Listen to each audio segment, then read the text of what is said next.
අද දැන් මේ කාලේ ගොඩක් අය කතා කරනවා LC කියන එක ගැන. LC කියලා කියන්නේ මොකක්ද කියලා මම සාමාන්‍ය මිනිසුන්ට තේරෙන විදිහට කියලා දෙන්නම්.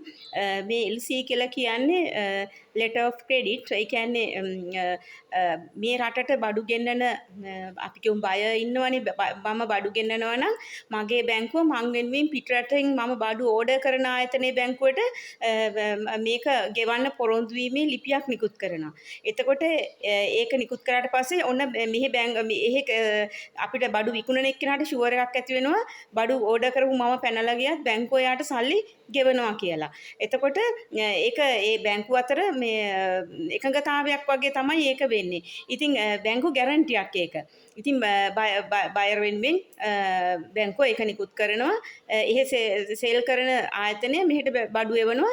එතකොට ඒ අතර ගනුදෙනුව වෙනවා. දැන් වෙලා තියෙන එක ගැන ප්‍රවෘත්තිවලදී කියන්නේ දැන් ඩොලර් රේට් එක ඉහළ යනවනේ. එතකොට ඩොලර් රේට් එක ඉහළ ගියන් නිසා දැන් ඒ ගෙවන මොහොතේදී ඩොලර් රේට් එක ඉහළ ගියාම බඩු මිල ගණන් යනවා. ඒ කියන්නේ දැන් අපි කියමු බඩු ඕඩර් කරන වෙලාවේ රුපියල් 300යි ඩොලර් එක ඊට පස්සේ අපි එකට ගෙවන වෙලාවේ 60ක් වෙනවා. එතකොට ඒක අල්ලන්න වෙන්නේ මහ ජනතාවගෙන්. අපි පෙට්‍රෝල් වලට එහෙම වැඩි වෙන්නේ ඒකයි. එතකොට මේක අපි තේරුම් ගන්න ඕනේ අර ජාත්‍යන්තර වෙළඳපොලේ වෙන තත්ත්වකුත් මෙතනට අපිට බලපාන. ඉතින් ඒකට අපිට කරන්න දෙයක් නැහැ. අපිට ඒකට අනුගත වෙනවා වෙන කිසිම දෙයක් නැහැ.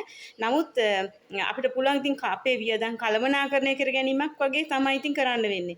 ඒ අර අපිට මම මේ LC ගැන විතරයි මෙතන තේරුම් කරන්න යන්නේ. ඒකට සොලියුෂන්ස් ඉතින් ආර්ථික විශේෂඥයෝ සහ ගෙදර ගෘහණිය කරන්න ඕනේ. නමුත් මම කියන්නේ LC කියලා කියන්නේ ඩොලර් රේට් එක ඉහළ යනවා. LC කියලා කියන්නේ අපි හුඟක් රට අපි හුඟක් ආනයනය කරගත්තු බඩුනේ ගන්නෙ.